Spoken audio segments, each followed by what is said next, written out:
বাড়ি গিয়া প্রাণ ত্যাগ করিব।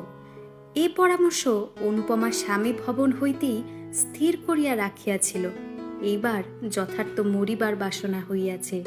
অনেক রাত্রে সকলে নিদ্রিত হইলে সে নিঃশব্দে খিড়কির দ্বার খুলিয়া বাগানের পুষ্করিণীর সোপানে আসিয়া বসিল। আজ তাহাকে মরিতে হইবে, মুখের মরা নয়, কাজের মরা মরিতে হইবে। অনুপমার মনে পড়িল আর একদিন সে এইখানে মরিতে গিয়াছিল, সেও অধিক দিন নয়, কিন্তু তখন মরিতে পারে নাই, কেননা একজন ধরিয়া ফেলিয়াছিল। আজ সে কোথায়? জেলখানায় কয়েদ খাটিতেছে। কোন অপরাধে? শুধু বলিতে আসিয়াছিল যে সে তাহাকে ভালোবাসে। কে জেলে দিল? চন্দ্রবাবু। কেন?